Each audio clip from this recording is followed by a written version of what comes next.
আজ এক জীবন্ত কিংবদন্তির অজানা গল্প শুনবে বিশ্ববাসী। পৃথিবীতে এমন সাহসী সূর্য সন্তান শতাব্দীতে খুব একটা জন্মায় না। লেফটেন্যান্ট কর্নেল শরীফুল হক ডালিম, বীরুত্তম মেজর ডালিম নামেই যিনি সমধিক পরিচিত, যে নামটি শুনলেই কেঁপে ওঠে বাকশালীদের অন্তর। রূপকথার ডালিম কুমারের চেয়েও যে চরিত্রটি অধিক চর্চিত তিনি মেজর ডালিম। আমার মতো লক্ষ কোটি তরুণ যে নামটি শুনে শুনে নানা কিংবদন্তির চিত্র এঁকেছে কল্পনার ক্যানভাস জুড়ে, আজ তাদের স্বপ্ন বাস্তবে পূরণ হওয়ার দিন। শরীফুল হক ডালিম 1964 সালে তৎকালীন পাকিস্তান বিমান বাহিনীতে যোগদান করেন। 1965 সালের পাক ভারত যুদ্ধের পর তিনি বিমান বাহিনী থেকে সেনাবাহিনীতে যোগদান করেন। মুক্তিযুদ্ধের শুরুতে শরীফুল হক ডালিম 20 এপ্রিল 1971 সালে পাকিস্তান থেকে পালিয়ে এসে স্বাধীনতা যুদ্ধে বীরত্বের সাথে অংশগ্রহণ করেন। মুক্তিযুদ্ধে অসাধারণ সাহস ও কৃতিত্বের জন্য তিনি বীর উত্তম খেতাবে ভূষিত হন। 1975 সালের 15 আগস্টে শেখ মুজিবের হত্যাকাণ্ডের পর তাকে সেনাবাহিনীতে পুনর্নিয়োগ করা হয় এবং লেফটেন্যান্ট কর্নেল পদে পদোন্নতি দেয়া হয়। 1976 সালে পররাষ্ট্র মন্ত্রণালয়ে নিয়োজিত হবার পর গণচীনে তাকে কূটনীতিক হিসেবে প্রেরণ করা হয়। 1980 সালে তিনি লন্ডন হাই কমিশনের সাথে যুক্ত হন। 1982 সালে কমিশনার হিসেবে হংকংয়ের দায়িত্বভার গ্রহণ করেন। 1988 সালে রাষ্ট্রদূত হিসেবে কেনিয়ায় দায়িত্ব পালন করেন। একই সাথে তাকে তানজানিয়ার দায়িত্ব দেয়া হয়। ইউনেপ ও হেবিটাটে বাংলাদেশের স্থায়ী প্রতিনিধি হিসেবেও দায়িত্ব পালন করেন তিনি।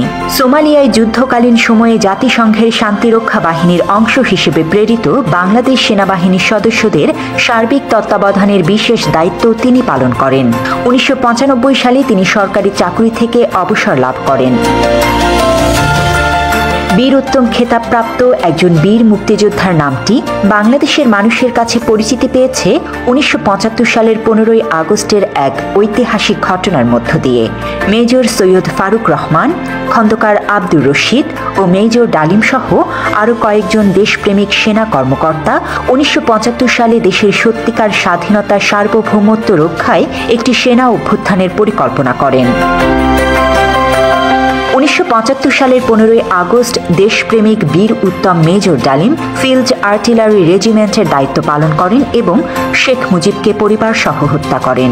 হত্যার পর মেজর ডালিম বাংলাদেশ বেতারের নিয়ন্ত্রণ নেন এবং একটি ঘোষণা দেন, আমি মেজর ডালিম বলছি, শেখ মুজিবকে হত্যা করা হয়েছে। মেজর ডালিম বলছি, শেখ মুজিব ও তার খুনি দুর্নীতিবাজ সরকারকে উৎখাত করা হইয়াছে। এই একটি ঘোষণার মধ্য দিয়ে বাংলাদেশের মানুষ সত্যিকার স্বাধীনতার স্বাদ পায়। হাজার হাজার মানুষ আনন্দে উদ্বেলিত হয়ে ওঠে, মিষ্টি বিতরণ করে দেশব্যাপী, যেমনটি করেছে 2024-এর 5 আগস্টে তার কন্যা ফ্যাসিস্ট খুনি হাসিনার পলায়নের পর। বাংলাদেশকে মুক্ত করে ভারতের আধিপত্য ও সম্প্রসারণবাদ থেকে, ইসলাম বিদ্বেষী শক্তির হাত থেকে, খুনি বাকশালী একজন স্বৈরশাসকের জগদ্দল শাসন ও শোষণ থেকে। দেশপ্রেমিক বীর যোদ্ধা মেজর ডালিমরা ইতিহাসের স্বপ্নপুরুষ। তারা ইতিহাসের সবচেয়ে বড় কুলাঙ্গারকে পরিবার সহ হত্যা করে বাংলাদেশকে জঞ্জাল মুক্ত করেছিলেন। গণ অভ্যুত্থান উত্তর নতুন বাংলাদেশে মেজর ডালিমদের দেশপ্রেমিক হিসেবে স্বীকৃতি সময়ের অপরিহার্য দাবি।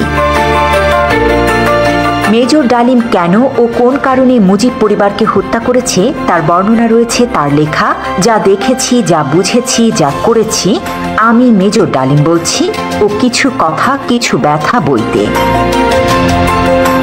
যারা শেখ হাসিনার দুঃশাসন দেখেছেন কিন্তু শেখ মুজিবের দুঃশাসন দেখেননি, তাদের কাছে হয়তো ডালিম অজানা শত্রু। বাবা এবং কন্যা এ জাতিকে যেভাবে ভয়ঙ্কর দুর্বিষহ যন্ত্রণা দিয়েছেন তা হয়তো ইতিহাসের পাতায় সেভাবে কেউ বর্ণনা করেনি। গত 15 বছর মানুষ হাসিনার হাত থেকে বাঁচতে চেয়েছিল, কিন্তু কেউ ডালিম হয়ে উঠতে পারেনি। 75-এ যদি ডালিম ফারুকরা না থাকতো, হয়তো জাতি আজ আরো ভয়ঙ্কর পরিণতি ভোগ করত। গত 15 বছর ধরে বাংলাদেশের 18 কোটি মানুষ একজন ডালিমের অপেক্ষায় ছিল। 24-এ ছাত্র জনতা এক একজন ডালিম হয়ে উঠেছিল বলে আমরা মুক্তি পেয়েছি। বাংলাদেশের সেই সাহসী বীর আজ আমাদের সামনে। আজ সরাসরি তার মুখ থেকেই শুনুন 15 আগস্টের সেই কালজয়ী রাতের ঘটনা ও পূর্বাপর।